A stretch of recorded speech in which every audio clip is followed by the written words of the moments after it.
Lacan, nous et le réel, 33e séance. Vous écoutez? Oui, mais est-ce que vous y attrapez un petit quelque chose qui ressemble à du réel? Dans la difficile tâche de vous faire entendre ce soir, disons, quelque chose. On entend? On n'entend pas. Et comme ça, entend-on. Ça va? Alors je suis désolé de devoir vous imposer un pensum, mais il s'agit d'une intervention prévue dans le cadre de l'enfance par l'ECF. Ce pensum-là, cette espèce de tissu d'approximation de la bien-pensance actuelle qui s'inscrit en radicale opposition à la théorie psychanalytique, à la fois bien sûr la découverte freudienne, mais ce qui lui est indissociable, c'est l'enseignement lacanien qui en tire toutes les conséquences. Or, ces gens-là se présentent comme défendant les causes de Lacan, ce qui est absolument aberrant. Donc, je vous laisse juge et nous allons parler après justement de toutes ces approximations sur le plan théorique. Partance. La sexuation des enfants, tel est le titre donné par Jacques-Alain Miller. On s'arrête là. Donc déjà, partance, on voit bien que l'inconscient n'a pas perdu ses droits, c'est-à-dire qu'effectivement, ils sont partis. Ils sont partis et ils sont même barrés. Ils sont complètement barrés, ils sont loin absolument de toutes les données de base de ce qui constitue la véritable subversion freudienne. Donc partance, allez, ciao, bon voyage. Oui, parce qu'en plus, la dernière fois, ils ont parlé, l'analyse est-elle un voyage, etc. C'est vraiment, ça n'a rien à voir avec l'enseignement lacanien. Donc, un titre proposé par Jacques-Alain Miller, proposé, la sexuation des enfants. Alors là, il est malin, Miller, il fait parler tous ses lieutenants, là, mais lui, il essaye de faire en sorte de ne pas trop se mouiller. Mais là, il s'est mouillé, parce que si c'est son titre, la sexuation des enfants, alors déjà, c'est une faute théorique impardonnable sur le plan lacanien. Parce qu'il n'y a pas de sexuation des enfants. C'est-à-dire que pour la psychanalyse, pour la théorie psychanalytique, ce n'est pas du tout le terreau, l'origine sur laquelle s'inscrit les gender studies, c'est-à-dire cette espèce de pseudo-théorie issue du milieu féministe lesbien américain qui aujourd'hui domine l'intégralité de l'université. Or, ces gens-là s'inscrivent dans les travaux de Foucault. Et Foucault, c'est un philosophe. Or, la différence entre le sujet en philosophie et le sujet de la psychanalyse, c'est que ça n'a rien à voir, tout simplement. C'est-à-dire que le sujet de la philosophie, c'est un sujet empirique à partir duquel on peut décider d'une sexualisation, mais pas une sexuation, puisque la sexuation qui veut dire la coupure, c'est ce qui caractérise le sujet lacanien. Or, cette coupure est la coupure opérée par le signifiant. C'est pour ça que quand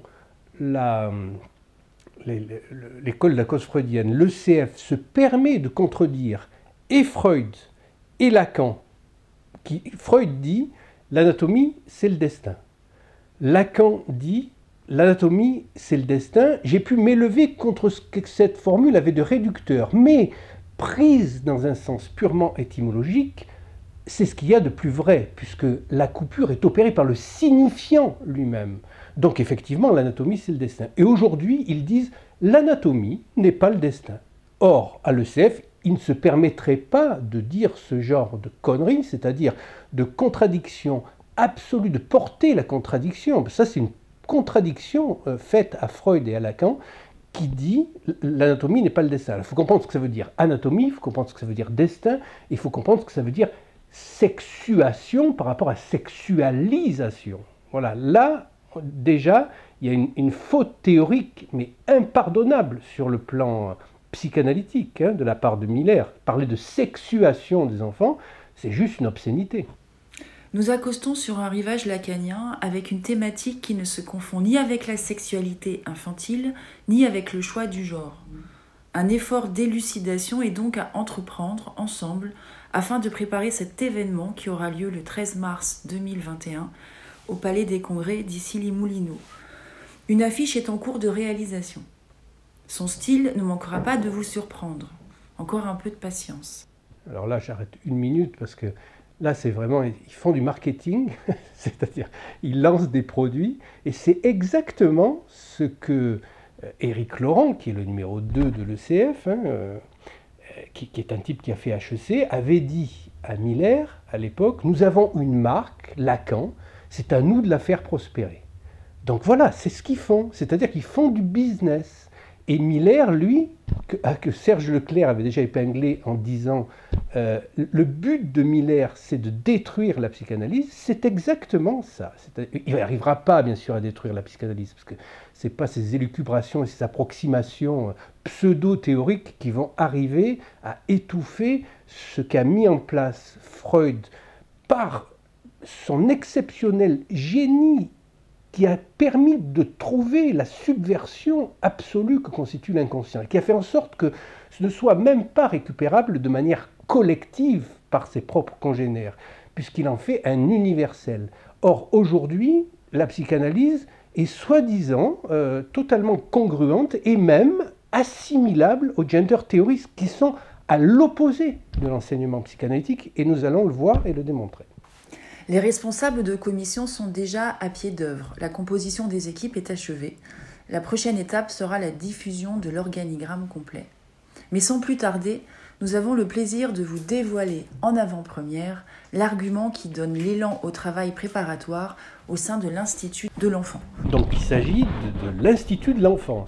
C'est quand même, alors que nous nous trouvons dans les dispositions sur le plan clinique où les enfants sont complètement perdus parce qu'ils sont intégralement immergés dans le discours capitaliste, ce qui fait qu'ils ont perdu tous leurs repères.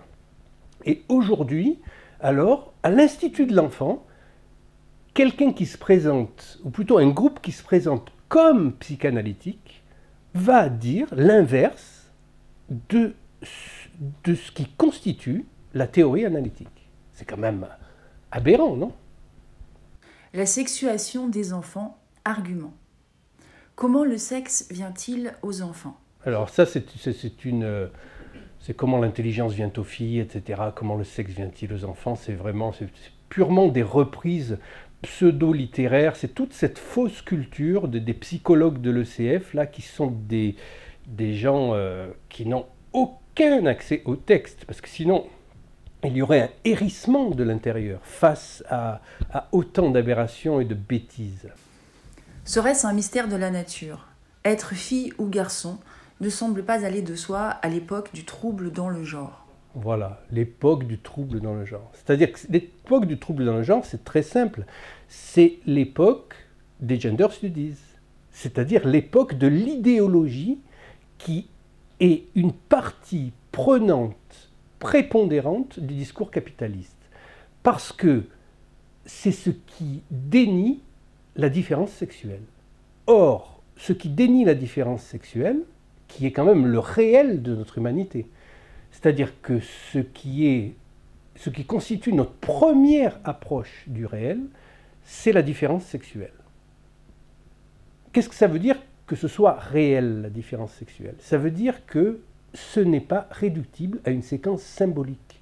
On ne peut pas la dire, tout simplement, parce que c'est un écart, parce que la différence ne passe pas entre les filles et les garçons, mais elle est déjà intérieure à chaque fille et à chaque garçon. Et que c'est l'impossibilité de concevoir que l'autre est déjà en soi, et qu'il nous a déjà colonisés en tant que le signifiant, que c'est du réel, c'est-à-dire que c'est indicible. C'est pour ça que la différence sexuelle est au plan individuel, ce que la lutte des classes est au plan collectif. C'est-à-dire que nous ne pouvons pas avoir une visée objective vis-à-vis de ça, puisque nous parlons toujours d'une position d'être déjà sexué. C'est-à-dire, l'être est déjà sexué. Alors, pour revenir sur la différence entre le sujet de la philosophie et le sujet de la psychanalyse, c'est que si le sujet de la philosophie s'imagine pouvoir être sexualisé et choisir son genre, etc., a posteriori, pour le sujet de la psychanalyse, il a toujours déjà choisi. C'est-à-dire que la sexuation, la coupure opérée par le signifiant du fait même que nous sommes des par-lettres, des êtres parlants, des êtres colonisés par le langage, fait que le sujet est une conséquence de cette coupure-là. Le sujet est un rejet de la chaîne signifiante. Donc c'est toujours en tant que déjà sexué que nous pouvons parler. Mais évidemment, cette sexuation, qui n'est pas la sexualisation, n'est pas liée à la possession des organes génitaux, puisqu'elle est le fait du signifiant. C'est-à-dire nous sommes déjà coupés par le langage. Vous n'avez qu'à revoir les épisodes précédents du séminaire, puisque ça c'est quand même comment du trou du réel va surgir le signifiant et de là opérer une sexuation qui fait de nous des corps parlants. Et des corps parlants, ça veut dire quelque chose de très précis, c'est-à-dire que justement par rapport à toutes les autres espèces de cette planète, nous sommes en tant que corps, c'est-à-dire, je dis bien, nous sommes en tant que corps les porteurs de la marque signifiante. Ce qui fait que ce qui différencie l'espèce humaine de toutes les autres espèces, c'est la sépulture. La sépulture, c'est, on trouve ça, et Lacan a insisté là-dessus, c'est-à-dire que même ce qu'il appelle les animaux domestiques, qu'il écrit D''HO2M, etc., reconnaissent dans le corps humain ce qui est porteur de la parole, tout simplement. Donc, dans l'histoire de cette aristocrate hongroise qui enterrait ses servantes, les chiens étaient tout contents de lui ramener les bouts de corps, parce que le corps lui-même, comme on le retrouve dans la sépulture, est ce qui est porteur de la marque du signifiant, et donc de la parole. Ce qu'on retrouve dans les... Là, on vient de découvrir une nouvelle chambre dans la pyramide de Toutankhamon, etc. Qu'est-ce que c'est d'autre que ce que les mathématiques les plus avancées ont appelé l'ensemble vide, c'est-à-dire la collection de la jouissance, donc ce qui reste du corps, et puis les gobelets, les objets, les armes, les colliers, etc., qui concernent le corps parlant qu'est le par-l'être, l'être humain, parce que notre corps est déjà marqué par le signifiant, et donc forcément toujours déjà sexué. Donc sexué, ça veut dire coupé. Donc la coupure est réelle. C'est pour ça que la différence sexuelle est réelle, et c'est pour ça qu'aujourd'hui, toute l'idéologie, qui est l'idéologie portée par le discours capitaliste, et cette idéologie se soutient du discours universitaire, bien sûr, va essayer de nier la différence sexuelle pour, à terme, un terme qui n'est pas si lointain, faire en sorte que l'homme, le par-l'être, ce qui s'appelle homme de nos jours, soit indifférencié de la machine, puisque c'est la différence sexuelle elle-même qui crée le réel de notre possibilité. C'est-à-dire que nous pouvons intégrer cette dimension de réel, parce que la psychanalyse, c'est d'arriver à faire avec le réel de la différence sexuelle. Donc, de ne plus pouvoir la faire, ça remonte à pas très longtemps, mais quand même. C'est-à-dire que c'est à partir de 1970 que l'autorité paternelle a été remplacée dans le Code civil par autorité parentale. Donc, à partir de là, se met en place quelque chose qui commence à induire une bascule, parce que c'est fait sur le plan juridique, avec tout simplement 27 siècles de civilisation. À partir de ce moment-là, en 1985, le concept de parentalité fait son apparition, avec en 1997, 12 ans après, le concept d'homoparentalité. Or, il n'y a personne parmi les linguistes ou les juristes pour dire qu'homoparentalité et parentalité, il n'y a pas de différence, puisque du moment que vous êtes dans la parentalité, les parents sont indifféremment convoqués à un rôle, ou comme dit Lacan, nommé à. La différence entre nommé à et nommé, voilà ce qui fait la différence entre l'idéologie contemporaine, d'être nommé à un rôle de parent, indifféremment de son sexe, comme si il n'y avait pas de différence sexuelle, la différence sexuelle est niée, et la nomination, c'est-à-dire le fait d'être nommé. Nommé, ça appartient au père, pas en tant que le géniteur, mais le nom du père, c'est-à-dire le nom, sa capacité à nommer et à dénommer, c'est toujours au nom du père qu'on parle. Or, depuis le début, depuis très précisément l'Orestie d'Eschyle, il y a cette dimension du père qui a été mise en scène, c'est le cas de le dire, puisque c'était une tragédie qui était jouée. Et ensuite, toutes les conséquences de cette tragédie ont été que le père a représenté, en tant que l'autre de la mère, la place vide à partir de laquelle la parole pouvait advenir. Donc il y a des textes sur l'invention de la justice, de la loi, des tribunaux, etc., à partir de l'Orestie d'Eschyle. Alors je peux vous rappeler l'argument en quelques minutes. Dans l'Orestie d'Eschyle, c'est très simple. C'est la seule d'ailleurs tragédie que nous ayons qui soit arrivée absolument intacte. Donc elle est en 3 parties.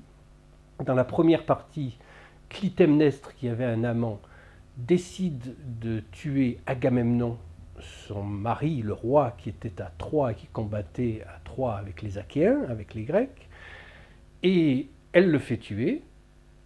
La deuxième partie, Oreste, le fils d'Agamemnon et de Clytemnestre, tue sa mère.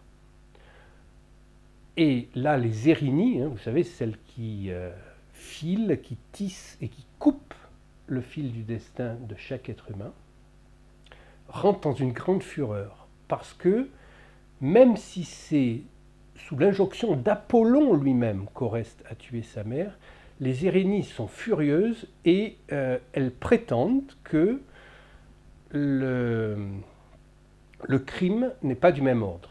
C'est-à-dire que le crime commis, perpétré par Clytemnestre, est un crime conjugal. Le lien qu'unissait Agamemnon à Clytemnestre était un lien conjugal. Or, le lien entre Clytemnestre et Oreste est un lien de sang, puisqu'il est le sang même de sa mère. Or, les Érinies, qui sont 3 femmes, n'oublions pas, à notre grande période de féminisme enragé, donc elles vont dire ce n'est pas possible, ce n'est pas un crime du même ordre, Oreste doit être sévèrement puni. Bien. Là, Athéna rentre en jeu et dit on va constituer un tribunal, c'est pour ça que l'Orestie est considérée aussi comme la prémisse des possibilités de la justice humaine, et donc un tribunal va juger avec un jury, et elle aura la possibilité, en cas d'égalité, de mettre sa pierre à l'édifice, c'est-à-dire la pierre d'achoppement, ça vient de là, de faire basculer la décision d'un côté ou de l'autre. Or, Apollon développe, contre toute attente, un argument de défense d'Oreste qui est magnifique. C'est-à-dire que déjà, il a inventé la mère porteuse et en 2400, enfin 400 ans avant Jésus-Christ, ou 800 ans avant Jésus-Christ, non 400 ans avant Jésus-Christ. Déjà, il a inventé la mère porteuse 400 ans avant Jésus-Christ. Mais il n'y avait pas besoin là de PMA, que ce soit médicalement assisté, c'est qu'elle est déjà porteuse, la mère. Puisqu'il dit, de qui l'enfant est-il l'enfant? Et il dit, la mère n'est là que comme une terre d'accueil. C'est-à-dire qu'elle l'accueille, elle va le nourrir, en prendre soin, mais c'est en tant qu'il est nommé sa conception, son germe, ce qui fait qu'il soit humain, ce qui fait qu'il est humain, c'est qu'il est nommé.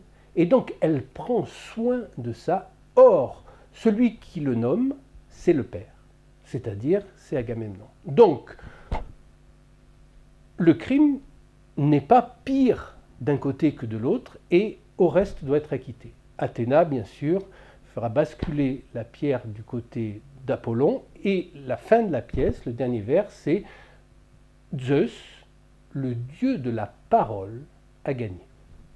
Donc, qu'est-ce que ça veut dire? Ça veut dire que ce qui nous caractérise en propre, en tant qu'être humain, en tant que par-l'être, c'est que nous soyons des êtres de parole.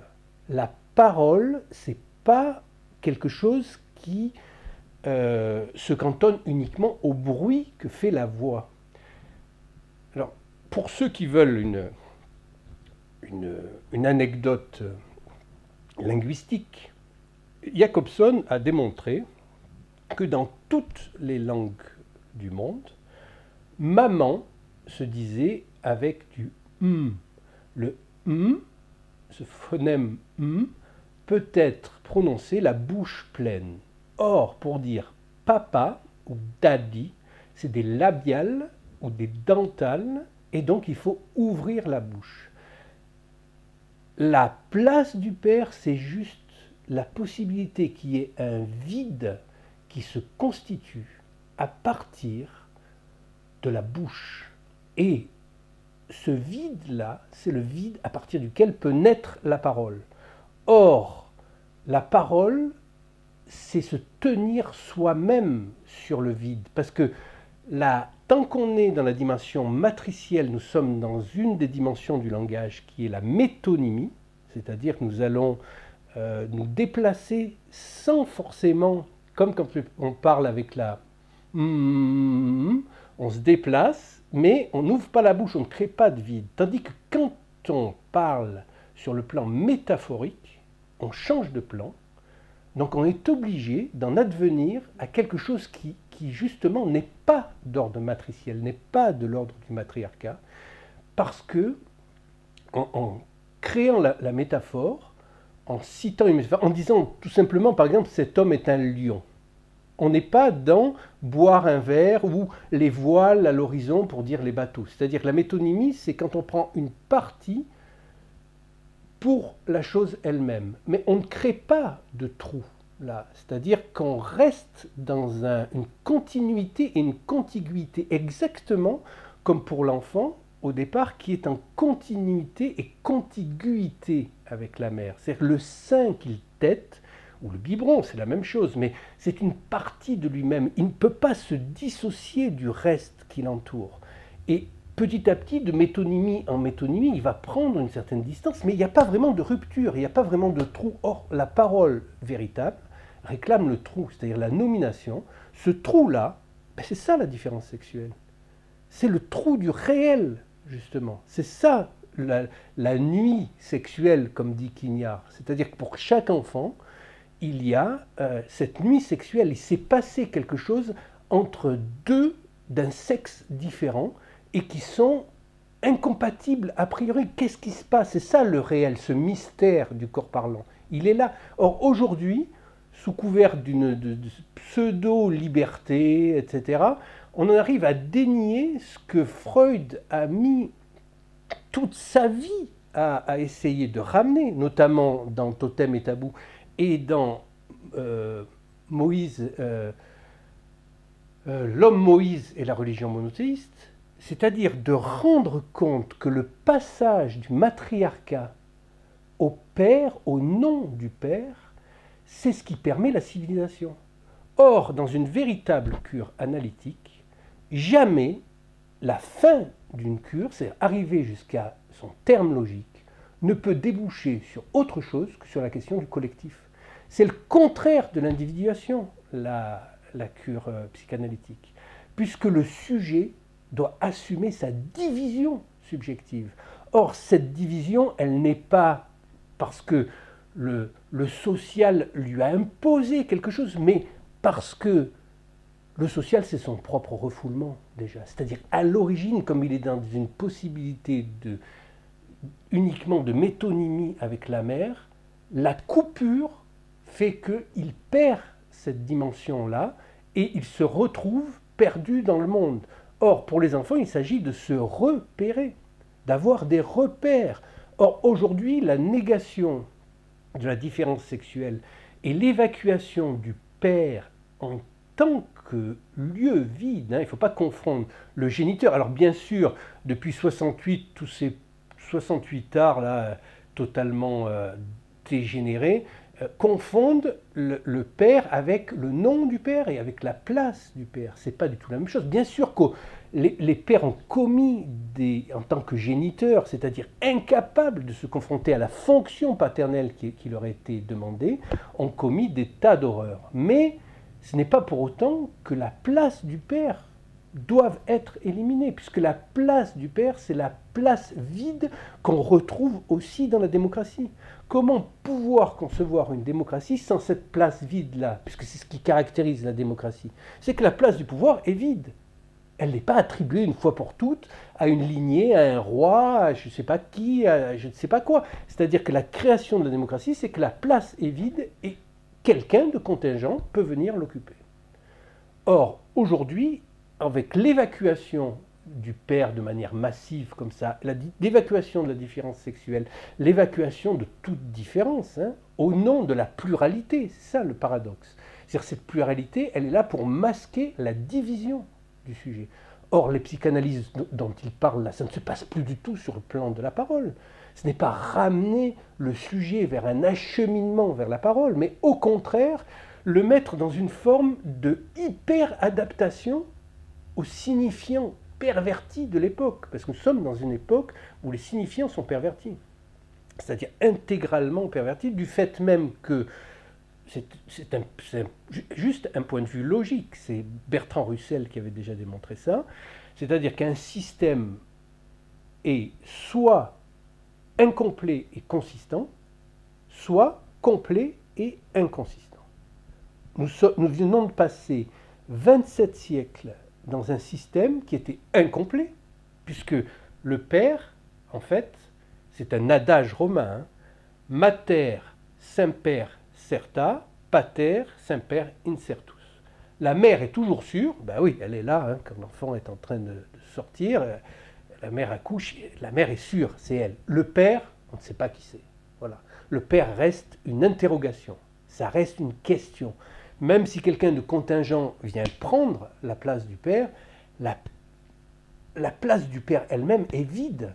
Donc voilà pourquoi il y a le Dieu. Et même si Freud ne croit pas au Dieu, et même il croit que le Dieu n'existe pas, il appelle le grand homme, mais il va chercher chez les prophètes, chez Osée, chez les meilleurs lecteurs juifs, etc., pour prouver sa thèse, c'est-à-dire montrer que Moïse a été assassiné par son propre peuple. Pourquoi il fait ça? C'est justement pour réinstaller cette place vide du père. Et on ne peut pas accuser Freud d'obscurantisme ou d'être, comme le dit ce texte stupide et indigent, dépassé. Comment peuvent-ils imaginer dépasser Freud, ces espèces d'illettrés qui se prennent pour des psychanalystes? Une tendance actuelle met en question la différence sexuelle comme idéologie socialement dépassée. Alors voilà, déjà, idéologie socialement dépassée. C'est-à-dire, au nom du modernisme, du postmodernisme, tout est dépassé. C'est-à-dire que le statut d'être un par-l'être, de vivre avec le manque, de vivre avec cette possibilité même qu'induit la parole, de prendre la parole sur le vide afin de pouvoir parler en son nom, ce qui est l'acheminement vers la parole que propose la cure psychanalytique, eh bien ça, pour ces gens-là, c'est dépassé. Fille ou garçon paraît l'alternative à laquelle il s'agit d'échapper, car celle-ci inscrirait le sujet dans une destinée toute tracée, sans place pour la surprise. Ah oui, c'est Kinder Surprise, quoi. Le destin doit être un Kinder Surprise. Tu ne dois pas savoir si tu es une fille ou un garçon. Coucou, devine-le. Et donc là, maintenant, il y a des études sérieuses qui montrent que dans les pays nordiques, quand même, qui sont les pays les plus socialement inféodés aux idéologies postmodernistes, c'est catastrophique sur le plan de l'enfance. Le héros de manga joue sur la transformation permanente, passant d'un pôle à l'autre du spectre sexué pour incarner la nouvelle figure idéale, à laquelle l'enfant s'accroche pour illustrer ce flottement auquel son être est confronté. Au diable, le rose et le bleu, vive l'arc-en-ciel. Voilà, c'est purement idéologie, c'est-à-dire il faut différencier le fait que l'homosexualité existe depuis la nuit des temps. Mais il y a eu des sociétés plus ou moins répressives avec l'homosexualité, mais ce n'était pas du tout le cas de la Grèce antique d'ailleurs. Mais ça n'empêchait pas que la place du père était respectée. C'est-à-dire qu'aujourd'hui, il y a une confusion, et c'est ça qu'on appelle justement le totalitarisme. C'est-à-dire qu'une petite partie, une mini-frange de la population mondiale impose de manière totalitaire sa propre idéologie au reste de l'humanité, aux dépens et au détriment de la structuration que permet l'acquisition de la parole sur le vide de la place du père. La fluidité des genres serait-elle une nouvelle norme tendant à s'imposer au nom d'une liberté de chacun à choisir son propre sexe? Voilà, alors comme si on choisissait son sexe, quand vous pensez que c'est ça, c'est signé de l'ECF, choisir son sexe. Alors que le choix chez Lacan, c'est toujours un choix forcé, il a toujours déjà eu lieu, et que c'est seulement à partir de la sexuation que peut naître un sujet. Donc il y a une interview de Lacan qui est absolument magnifique, où justement il s'agit d'un transgenre déjà, un transsexuel qui est reçu par Lacan au milieu de médecins, etc., parce qu'il y a eu des passages à l'acte, et c'est un cas un peu complexe, etc. Et Lacan est très ferme dans sa manière d'être. Bon. Et justement, il lui dit, mais vous ne pouvez pas devenir une femme. Il dit, vous pouvez faire un semblant de femme, mais vous n'aurez pas d'utérus. Parce que ce qui fait la femme, en tant que femme, c'est cette possibilité utérine, justement, de pouvoir, même si il n'y a pas, ce n'est pas sur le plan des organes sexuels que se joue la sexualisation. On peut se sentir homme ou femme, etc. Ça, c'est chacun ses choix. C'est pas là que ça se passe. On parle de sexuation. La sexuation, c'est rapport à la parole. Et par rapport à la parole, on ne peut pas dire n'importe quoi. Or là, on se prétend postmoderne, et donc on fait croire l'idéologie, vous vous rendez compte de l'idéologie? C'est-à-dire qu'aujourd'hui, on vous a fait croire qu'une régression sur le plan de la précision lexicale, parce qu'après l'histoire de parentalité ou parentalité, aujourd'hui on est né, ça date de l'an dernier, à parent 1, parent 2. Comment, du point de vue logique, une régression sur le plan de la précision lexicale peut-elle correspondre, une correspondance, avec un progrès pour l'espèce humaine?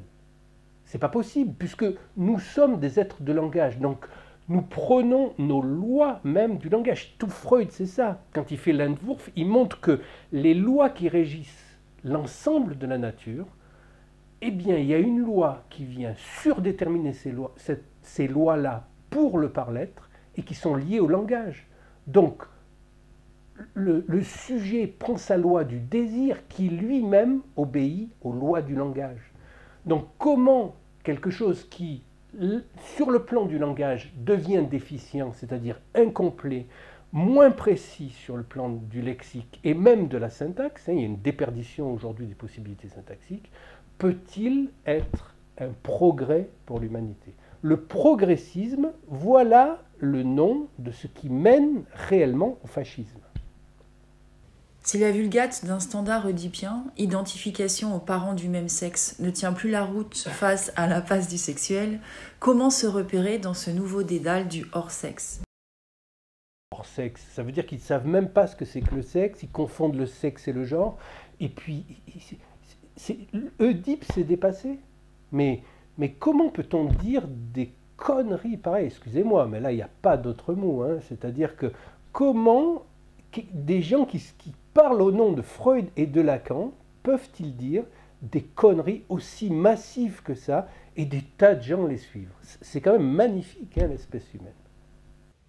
La mode vestimentaire de l'unisexe et la dénonciation du sexe d'assignation suffisent-elles à donner plus de marge de manœuvre aux enfants dans le choix d'une position sexuée? Les enfants n'ont pas à choisir une position sexuelle. Les enfants sont là pour entendre des limites. C'est-à-dire qu'on vienne leur donner des limites. Et dans les nouveaux paradigmes, cette nouvelle société totalement extravagante et délirante qui ne mesure pas les conséquences de ce qui est en train d'advenir, les enfants, justement, n'ont plus de limites. Et c'est ça qui fait flamber les psychoses, mais pas seulement les psychoses, aussi les comportements terribles, les maladies, etc. Parce que les enfants cherchent des limites, c'est-à-dire que le parent, justement, il y a eu une inversion là.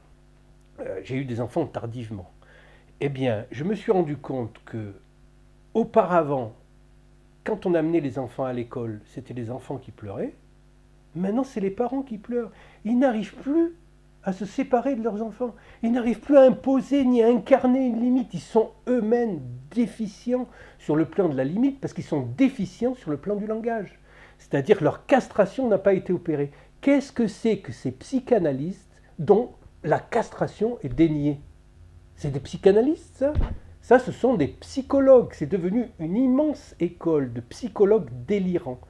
Au nom de la concupiscence, parce que c'est ça, hein, le CF, c'est l'école de la concupiscence maintenant.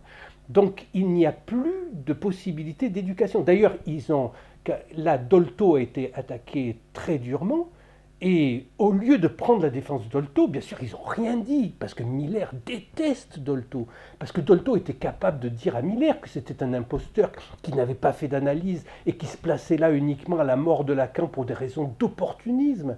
Et donc, il avait extrêmement peur de Dolto, il la déteste. Et donc, il a dû même mettre de l'huile sur le feu. Et tous les bénis oui-oui ont continué à assassiner Dolto. Mais Dolto, c'était une femme absolument remarquable. Et ce qu'elle a dit sur les enfants, etc., quand on veut la faire passer pour propagatrice de la pédophilie, mais c'est de la dernière absurdité, c'est n'importe quoi, c'est ne pas lire, ne pas savoir lire.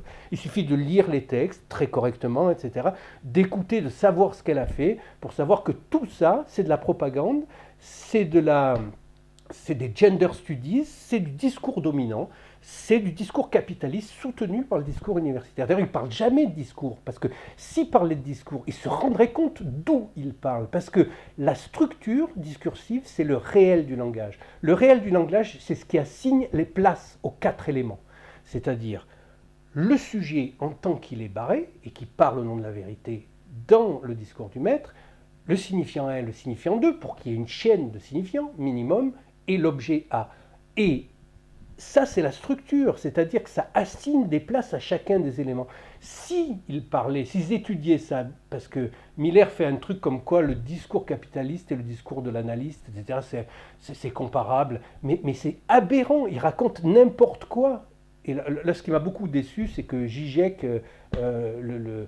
ne contredise pas ça, et même et l'air d'apporter son assentiment à autant de conneries. Non, il parle, d'où il parle, c'est du discours universitaire. Il n'y a pas n'importe qui connaît la théorie des discours peut le prouver scientifiquement, comme dirait Lacan, parce que c'était ça. Hein, c'est-à-dire que Lacan est tellement freudien que, après avoir réfuté la dimension scientifique de la psychanalyse, au sens où Freud la disait, il a réinstauré la scientificité de la psychanalyse. C'est pour ça qu'il est passé par les mathèmes, même s'il a abandonné les mathèmes après encore, etc. Il y a dans l'approche lacanienne la plus grande rigueur logique en ce qui concerne les aspects du discours, comme quoi ils définissent le par-l'être que nous sommes. L'expérience freudienne infantile. Freud a montré que l'expérience infantile était fondée sur 2 axes. D'une part, les pulsions partielles, d'autre part, la comparaison imaginaire des corps. Ces 2 axes, pour résumer la pensée freudienne sur l'enfance, c'est juste même pas en première année. C'est même en BTS. En BTS, c'est 0, et aller réétudier ça. C'est consternant de bêtises et surtout de nullité théorique. La découverte de la castration maternelle est traumatique, car si sa mère est châtrée, le garçon se met à croire à la castration. Mais quelle connerie, mais quel tissu de conneries. Mais c'est vrai, c'est un tissu de conneries. L'anatomie n'est pas le destin. L'anatomie n'est pas le destin, ben oui, C'est-à-dire que Freud, il dit l'anatomie c'est le destin, Lacan dit l'anatomie c'est le destin, mais eux ils disent l'anatomie n'est pas le destin. Et à part ça, ils parlent au nom de Freud et de Lacan. C'est... En posant que tout sujet doit se débrouiller avec l'existence des logiques féminines et masculines, ainsi qu'avec le corps qu'il a, Lacan a libéré la psychanalyse de la contrainte selon laquelle l'anatomie c'est le destin. Mais c'est contradictoire. Il dit il doit se débrouiller avec... Relis cette phrase-là, s'il te plaît.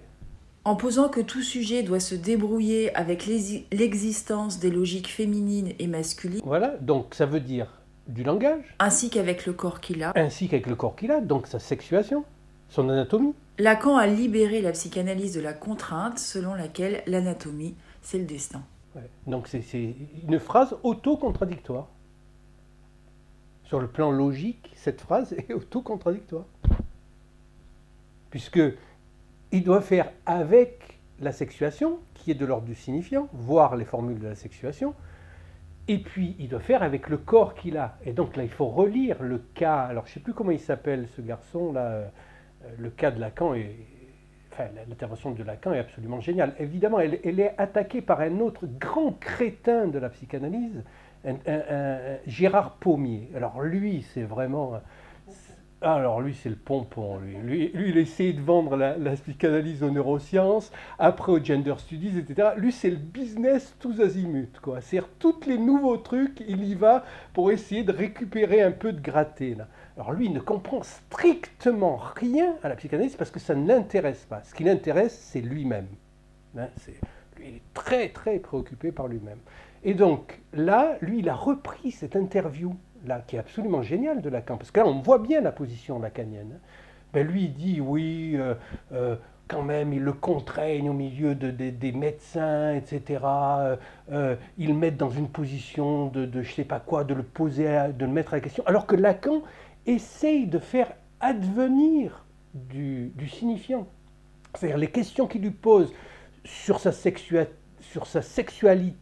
sur le fait qu'il est couché avec des filles, mais qu'il se sent lui-même une fille, etc. S'il le pousse et qu'il lui dit « mais vous ne pouvez pas être une femme », il va jusqu'au bout parce que la seule manière de l'amener à sortir de son impasse, c'est de lui faire dire quelque chose. Donc il le pousse à la parole, il l'achemine vers la parole. Tandis que ces gens-là, ils ne croient pas à la parole.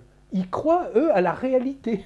C'est-à-dire qu'ils ne savent pas que la réalité est portée par le fantasme et que ce fantasme-là, elle dépend des lois de la parole. Donc, ils s'imaginent qu'il y a quelque chose au-delà de la parole. Mais ça, c'est l'erreur théorique de Miller depuis le début, puisqu'il croit que le réel est au-delà du symbolique, lui. Donc, il ne pense pas que le réel est inhérent au symbolique et que c'est l'acheminement vers la parole qui compte. Mais ça, c'est sa structure à lui. C'est sa structure. Hein. Je dis bien, je pèse mes mots. C'est sa structure à lui qui veut ça. Les gens ne se rendent pas compte dans quelle structure il est, Miller. Ils pensent que c'est un psychanalyste, Miller, que c'est le continuateur de Lacan. Mais ça n'a rien à voir. Freud et Lacan, ils sont couplés dans la lettre. Mais lui, ça n'a rien à voir avec ça. Lui, c'est un universitaire comme Solaire. Ce sont des gens qui sont complètement pris dans le discours universitaire et qui récupèrent ça pour des histoires de pouvoir, de jouissance, de business. Ça n'a rien à voir avec l'enseignement de Freud et Lacan. C'est Freud et Lacan qu'il faut lire. La clinique analytique révèle pour sa part que les identifications infantiles ne coïncident pas nécessairement avec les nominations qui proviennent de l'autre. Ah bah non, et avec quoi alors? Puisque déjà les nominations qui proviennent de l'autre, la nomination vient toujours de l'autre, puisque les noms appartiennent à l'autre. Les mots appartiennent. On voit qu'ils n'ont aucune structure sur le plan langagier ni linguistique. Ils ne connaissent rien à la psychanalyse, ces gens-là. Il arrive qu'un garçon se sente féminin, plus proche de sa sœur que de son frère ou de son père. Et alors? Et qu'une fille aspire à devenir garçon en rejetant certains signes associés au féminin. Mais ça a toujours été, ça. C'est depuis la nuit des temps, ça existe, ça. Ces identifications infantiles préjugent-elles du devenir sexué? Mais sexué, c'est pas sexué, là. C'est sexualisé. C'est la sexualité, c'est pas la sexuation. C'est ça. À quel moment et de quelle façon les enfants font-ils le choix d'une position sexuée et d'un mode de jouissance? C'est pas sexué, c'est la jouissance, l'être de jouissance, l'être opaque de jouissance a lieu dans un rapport au signifiant. Et c'est une décision insondable du sujet. Ça a déjà eu lieu. Et c'est là qu'on place le nobroméen. Et c'est là où une cure analytique a des chances de faire quelque chose pour amener ces sujets vers la parole, ou plutôt les ramener vers la parole, au lieu de s'éloigner vers des espèces d'images et d'identifications qui n'ont rien à voir avec ce que propose la psychanalyse véritablement, et notamment Lacan avec le nouage borroméen, c'est-à-dire que la jouissance opaque, d'où se choisit la sexuation, eh bien en cure on peut remonter là-dedans, à condition de ce que ce soit une vraie analyse, qu'on ne soit pas là pour faire du militantisme sur des quotas d'homosexuels ou de femmes dans les assemblées, mais que ce soit vraiment au-delà de tout calcul, un acheminement vers la parole du sujet. Le sujet, qu'il soit en fille, en garçon, qui préfère les hommes, les femmes, les pingouins ou les ours roses, c'est pas ça qui compte. Ce qui compte, c'est son acheminement vers la parole, de l'amener vers là où l'analyse doit l'amener, c'est-à-dire au lieu même où il peut infléchir la courbe de son destin. Distinction ou sexuation. Lacan souligne que c'est l'adulte qui opère une distinction entre la petite bonne femme et le petit bonhomme en fonction de critères dépendants du langage. Or, ceux qui distinguent ont eux-mêmes fait un choix de jouissance. Ils incarnent une position antérieure quant à la sexuation. Mais ça, c'est ce que l'on vient de dire, c'est-à-dire que, bien sûr, c'est comme la différence sexuelle, c'est toujours à partir de sa propre position qu'on prend parole, puisque nous sommes des êtres parlants. On ne peut pas avoir de visée objective vis-à-vis de là. C'est pour ça que c'est du réel, ça. Donc nous sommes dans une évacuation totale du réel, alors que la psychanalyse, c'est justement, est-ce que vous y attrapez un petit bout de réel? C'est-à-dire, c'est faire avec le réel. Ne pas confondre le symbolique et le réel. C'est-à-dire que le réel est une limite intérieure au symbolique. Il y a du réel parce qu'il y a du symbolique, et que le symbolique ne peut pas prendre tout le réel. Donc le pas tout, il est là. C'est pas tout. Entre parole et silence. La sexuation féminine se spécifie de n'être pas toute soumise à la castration.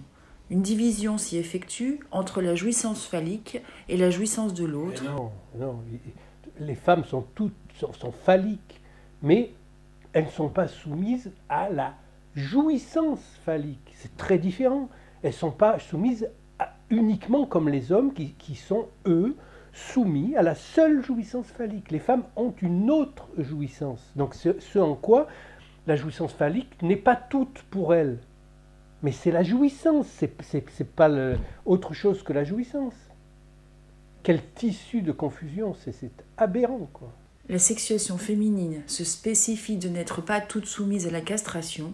Une division s'est effectuée. Mais bien sûr qu'elles sont castrées, les femmes, sinon comment elles pourraient parler?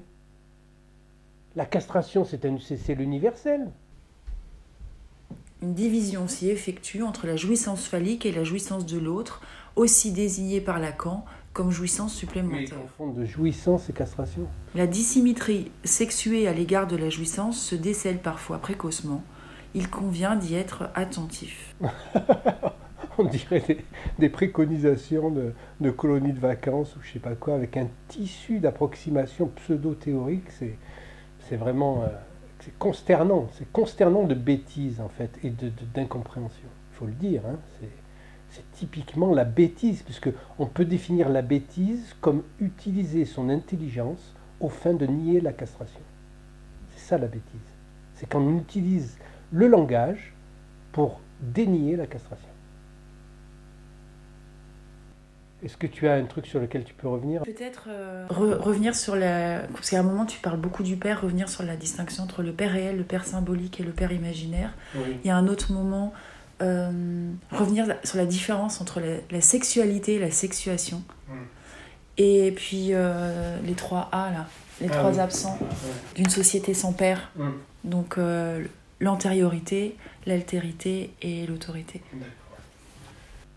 Alors justement, s'il y a ce registre lacanien de l'imaginaire, du symbolique et du réel, puisque ça c'est vraiment ce qui conditionne les possibilités de dire quelque chose de l'expérience humaine à partir de la tripartition, du fait qu'ils sont noués de manière borroméenne, ce qui veut dire que si un est coupé, les trois chutent. Or, là, en excluant le réel de la différence sexuelle, ben, il n'y a même plus de symbolique, il y a une confusion de symbolique et de l'imaginaire, puisque le réel, lui, est une limite inhérente au symbolique. C'est parce qu'il y a du symbolique qu'il y a du réel.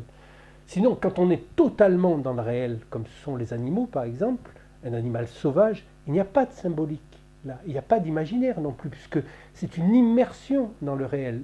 Mais l'imaginaire, le symbolique et le réel nous renvoient aux trois positions paternelles imaginaires, le père imaginaire, le père symbolique et le père réel. Donc, de la même manière que le père réel, mais j'en ai déjà parlé en séminaire, ce n'est pas le géniteur, et c'est même pas le nom du père, c'est ce trou à partir duquel la femme peut mettre au monde un enfant. C'est-à-dire que le père réel, c'est ce qui, en elle, lui permet de faire en sorte que son utérus, qui est une gamme du larynx, c'est-à-dire que ce sont deux organes qui sont sur le même plan, ils sont la possibilité d'un vide. Or, le vide, on l'a vu, c'est le signifiant lui-même. Le premier signifiant de l'humanité, on peut dire que c'est le pot. Hein, c'est-à-dire que le pot, pas en tant qu'objet, mais en tant que le vide et le plein se créent eux-mêmes simultanément. C'est parce qu'il y a le vide que le plein peut advenir. Donc, cette gamme-là, c'est ce qui fait que la place du père est vide. Elle est toujours occupée, bien sûr. Hein. Et cette place-là, c'est aussi la place que va occuper le chef. Aujourd'hui, plus personne ne veut être chef, parce que plus personne ne veut être chef. Nous vivons dans un monde totalement pseudo-égalitariste, parce qu'il n'y a pas de place d'exception. Or, dans la logique, on l'a vu avec Russell, il faut qu'il y ait une place d'exception. Donc, nous sommes passés de 27 siècles où le monde était incomplet. Il manque quelque chose. Nous faisons avec le manque. Ce manque-là, c'est le manque qui permet la parole, on l'a vu. Donc ce manque-là, c'est la place vide que va occuper le chef, le père, celui qui est en position d'exception. Ce qui fait qu'il peut y avoir une loi. Donc, comme le système est incomplet, il y a une place vide, il peut être consistant. C'est-à-dire que c'est logique. On a intégré, les lois sont logiques. Là, maintenant, on est rentré dans un système qui se veut complet, parce qu'il se fait sur le mode numérique. Dans le numérique, rien ne manque.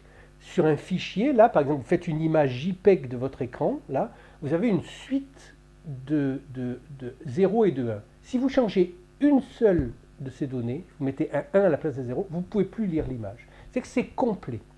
C'est complet parce que c'est horizontal. Il n'y a rien qui doit dépasser.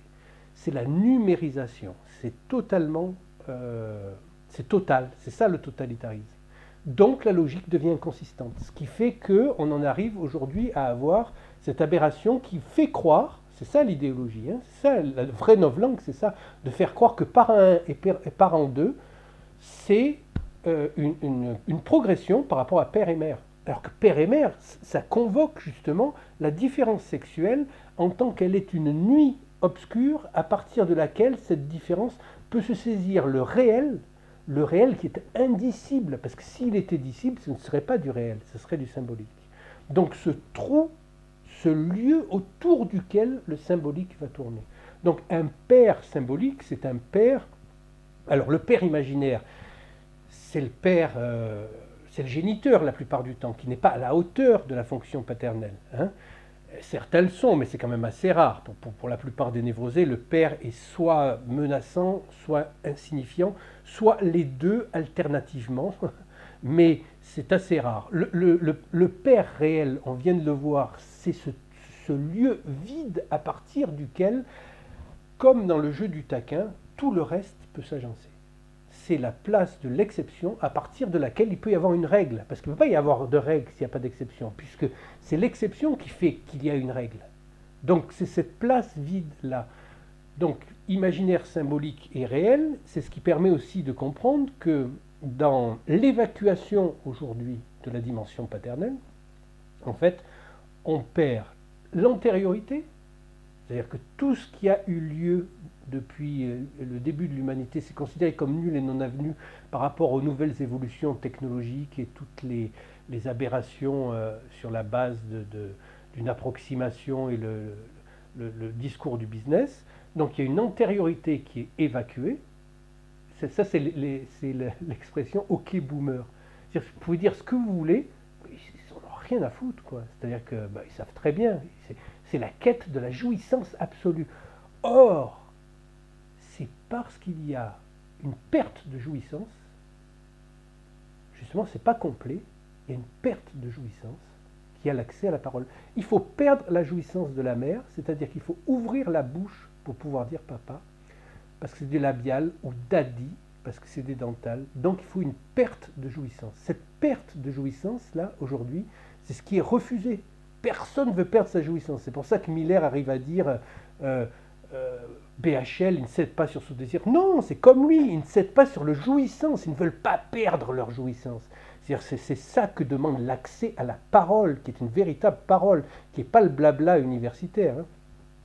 Donc il y a une perte d'antériorité, il y a une perte d'altérité, puisqu'il n'y a pas d'autre s'il n'y a pas de différence sexuelle. L'autre, c'est l'autre dans sa radicale altérité. Ce n'est pas un autre, décaféiné, comme dirait Zizek, hein, un café décaféiné ou une bière sans alcool. Non, il y a un principe qui est inaliénable, qui est une altérité radicale que porte l'autre.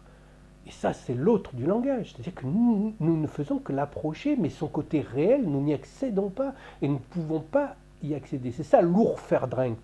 Le refoulement originel, il est là. C'est-à-dire qu'il y a un moment où, quand on s'approche trop du trou, on risque de tomber dedans. C'est ça le trou du réel. Et puis, le manque d'autorité. Bien sûr, c'est refoulement de l'autorité. Plus personne, c'est lié, hein, altérité, autorité, antériorité. Plus personne n'a d'autorité maintenant, puisque les gens qui représentent l'autorité, Miller, ouais, l'autorité lacanienne, c'est moi. Alors qu'il a pris les rênes d'une école qu'il a fondée lui-même, fait croire que c'est celle de Lacan, mais c'est la sienne d'école. Une fois que Lacan était mort, jamais il n'aurait osé faire ça auparavant. Et il dit l'autorité lacanienne, c'est moi. Mais quelle autorité peut-il avoir alors qu'il n'est même pas capable de s'inscrire dans la lignée freudo-lacanienne? Évidemment, il entraîne tout le CF avec lui. Il entraîne tout le CF avec lui, qui est... Enfin, il doit y avoir des gens à l'ECF qui sont outrés et qui doivent quitter... on n'en parle jamais, personne n'en parle, mais il y a sûrement de bons analystes, il y a sûrement des gens intéressants à l'ECF. Évidemment, ce n'est pas ceux qui font le plus de bruit. Ceux qui font le plus de bruit, c'est ceux qui, justement, n'ont jamais fait d'analyse ou jamais terminé leur psychothérapie, c'est-à-dire les arrogants, hein, parce que c'est le symptôme de ne pas avoir fait son analyse, fini, et puis les enragés EES, les femmes qui sont enragées, c'est pareil, c'est qu'elles n'ont pas fini leur analyse. Donc il n'y a pas de pitié ni pour les uns ni pour les autres. Là. Alors la sexuation, c'est sectionner, c'est la coupure. C'est-à-dire la coupure, ça veut dire que nous sommes castrés en tant que porteurs du trait unaire, c'est-à-dire appartenant au par-l'être. Nous sommes coupés de quoi? De notre corps. C'est-à-dire nous n'accédons pas à notre corps. Nous parlons à partir de ce corps-là, mais nous n'y accédons pas. Nous ne savons pas ce qui se passe et nous ne pouvons pas le réguler. Nous sommes obligés de passer par des mots. Donc nous sommes coupés, sexués. La sexualité ou la sexualisation, c'est comment nous compensons par un certain mode de jouissance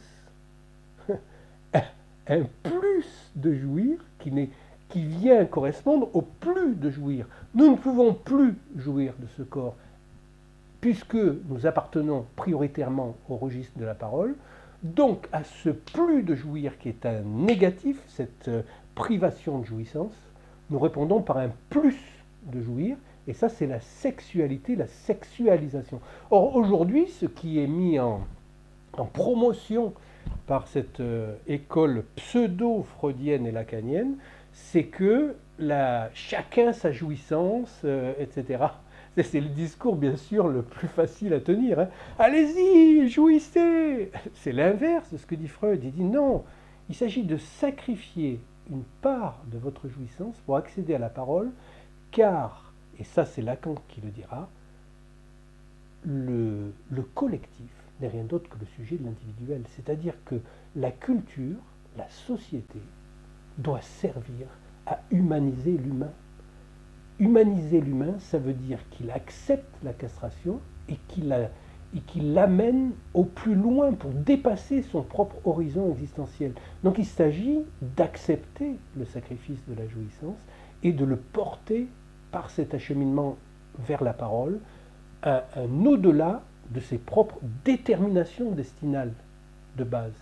Donc c'est tout le contraire justement de cette espèce de... on n'ose même pas dire... Oui, c'est le discours capitaliste, quoi. C'est-à-dire faire croire que le sujet en impose au signifiant, alors que la perte de jouissance, c'est justement ça. C'est-à-dire que le sujet lui-même est un effet de signifiant. Et Lacan va plus loin, il est rejet de la chaîne signifiante, ce en quoi il est réel. Voilà, c'est ça, Lacan, nous, est le réel. Freud, l'anatomie, c'est le destin. Lacan, Freud nous dit, l'anatomie c'est le destin. Vous le savez, j'ai pu, à certains moments, m'élever contre cette formule pour ce qu'elle peut avoir d'incomplet. Elle devient vraie, vous le voyez, si nous donnons au terme anatomie son sens strict, et si je puis dire étymologique, celui qui met en valeur anatomie, la fonction de la coupure, ce par quoi tout ce que nous connaissons de l'anatomie est lié à la vivisection. Miller, l'anatomie n'est pas le destin. Les membres éminents de l'ECF ne pourraient pas annoncer cette contradiction à Freud et à Lacan sans son assentiment. Rappelons que pour la psychanalyse, ce ne sont pas les organes génitaux qui sont déterminants dans ce qui s'appelle de nos jours l'identité sexuelle, mais bien le rapport du sujet au signifiant. C'est donc une affaire de logique et de parole que Lacan a mise en mathème avec ses formules de la sexuation. Contrairement à ce que voudraient nous faire croire les tenants de l'idéologie régnante, il ne saurait y avoir pour autant un embarras du choix en ce qui concerne le sexe, qui n'est surtout pas à confondre avec le genre, mais simplement un choix embarrassant d'avoir toujours déjà eu lieu, la sexuation en tant que choix forcé étant la condition sine qua non d'émergence du sujet, le sujet de l'inconscient, le sujet du signifiant, que la psychanalyse, depuis Lacan, note esbarré. Dans la tradition philosophique pré-lacanienne, ce qui s'appelle sujet confère l'herméneutique du sujet de Foucault, n'est pas en soi sexualisé. La sexualisation, c'est quelque chose qui se passe au niveau empirique, contingent. Pour cette pensée, qui est celle sur laquelle s'appuient les gender studies, il y aurait ainsi d'abord un sujet, et ensuite interviendrait sa sexualisation. Alors que dans la théorie psychanalytique, c'est l'inverse. C'est la sexuation, ce qui veut dire coupure, qui est la condition formelle a priori de la constitution d'un sujet. Raison, entre autres, pour laquelle le sujet de l'inconscient est toujours a priori divisé, clivé, barré. Car il est in fine réel, rejet de la chaîne signifiante, dit Lacan, bien qu'il ne se laisse approcher que par le symbolique. En analyse, le sujet ne parle pas, il est parlé, et c'est par là qu'il s'appréhende. Le sujet de la psychanalyse, c'est donc tout le contraire d'un individu, puisque l'indivision est le contraire de la division. Le choix de l'identité sexuée n'est pas seulement référente de l'anatomie, ni seulement du signifiant, le choix du sujet en tant que décision insondable aura été fonction de son être de jouissance, qui reste opaque, noué à l'inconscient, qui est le réel dont le sujet est affligé. Symptomatique, dira Lacan. C'est seulement à partir de là que la véritable aventure psychanalytique peut avoir lieu. Comme disait Pascal, on s'est servi comme on a pu de la concupiscence pour la faire servir au bien public. Mais ce n'est que feindre et une fausse image de la charité, car au fond, ce n'est que haine, pensée. Et encore, on a fondé et tiré de la concupiscence des règles admirables de police, de morale et de justice, mais dans le fond, ce vilain fond de l'homme, ce figmentum malum, n'est que couvert, il n'est pas ôté. Par-delà la concupiscence, il y a Freud. Toujours Freud, bien sûr, dont Lacan insiste sur le fait qu'il lui est couplé dans l'être. Par la lettre que chacun trouve dans l'autre, dans le séminaire sur la lettre volée, le voici qui énonce. Si ce que Freud a découvert et redécouvre dans un abrupt toujours accru a un sens, c'est que le déplacement du signifiant détermine les sujets dans leurs actes, dans leur destin, dans leur refus, dans leur aveuglement, dans leur succès et dans leur sort, nonobstant leur don inné et leur acquis social, sans égard pour le caractère ou le sexe, et que bon gré mal gré, suivra le train du signifiant, comme armes et bagages, tout ce qui est du donné psychologique. Ce qui caractérise de manière déterminante le sujet du discours capitaliste, c'est sa croyance qu'il aurait la maîtrise des signifiants qui eux-mêmes n'auraient pas d'emprise sur lui, que les mots sont comme des choses, le langage simple instrument à sa disposition. C'est ainsi qu'à l'époque dite postmoderne, la plus grande productrice de déchets de toute l'histoire de l'humanité, le sujet prétendument libre de la libre entreprise se constitue lui-même en déchet. Déchet parmi les déchets, déchu qu'il est, désormais de la voie de la transmission, privé de sa capacité d'émancipation. La régression dans la précision lexicale, qui, dans les actes d'état civil, a récemment substitué aux mots père et mère les termes parent 1 et parent 2, a eu lieu sous un gouvernement dit de gauche, au nom d'un progrès dit sociétal.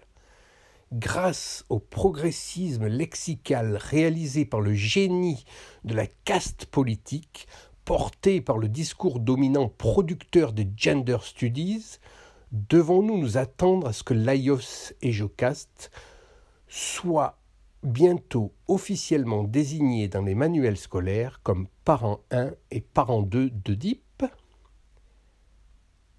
Il y a des soi-disant psychanalystes voulant passer pour modernes qui non seulement applaudissent, mais y apportent leur concours, leur activisme, leur militantisme, au nom du bien de l'autre comme il se doit.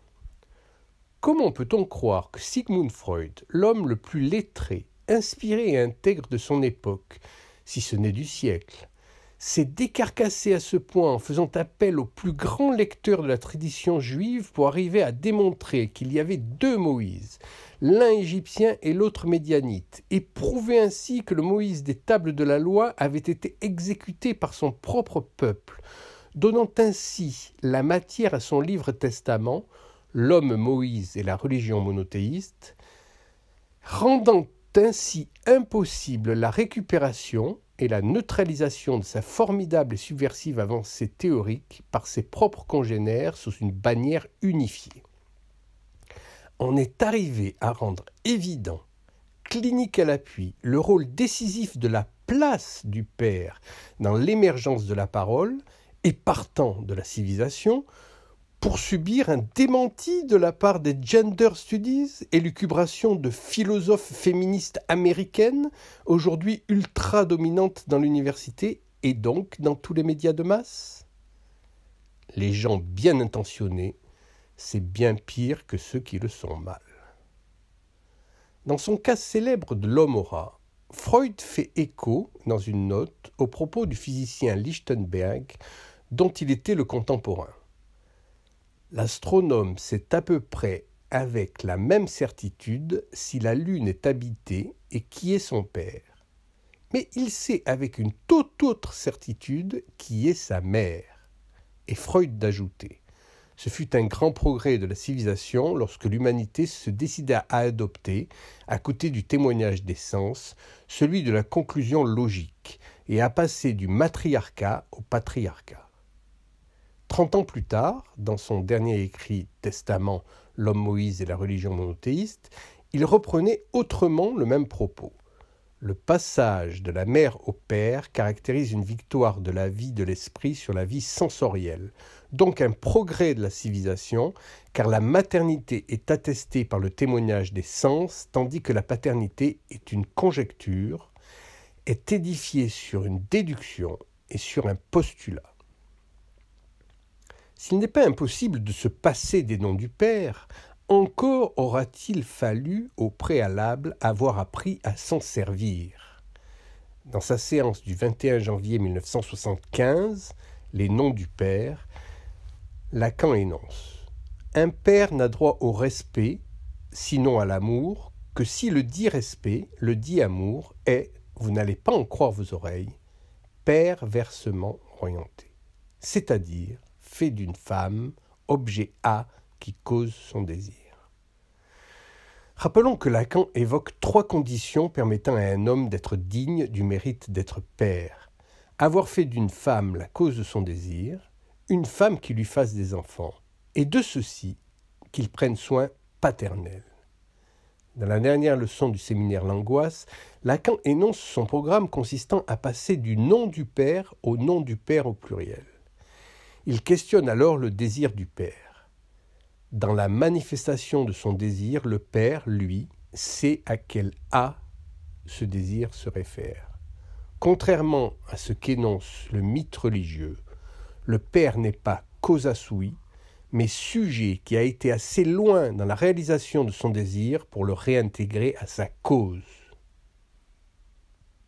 Le père qui parvient à réintégrer le désir à sa cause se trouve en position de transmettre le nom du père, ayant réuni les conditions de possibilité de la transmission.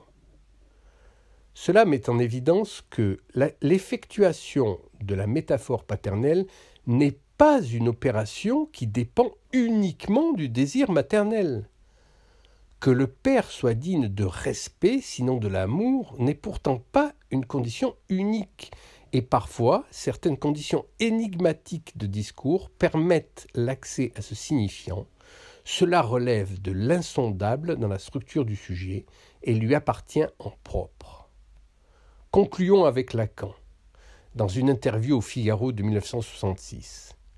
Ou bien la psychanalyse se transmettra dans sa fidélité ombrageuse à Freud, ou bien elle se réduira à l'action des psychothérapeutes qui, dans l'ensemble de la thérapeutique psychiatrique, n'auront pas plus d'importance que des maîtres nageurs un peu supérieurs. Notons que les maîtres nageurs, même les plus pervertis, n'auront jamais les moyens de faire autant de dégâts auprès des enfants que des psychologues militants immergés dans une idéologie dont ils ne veulent rien savoir.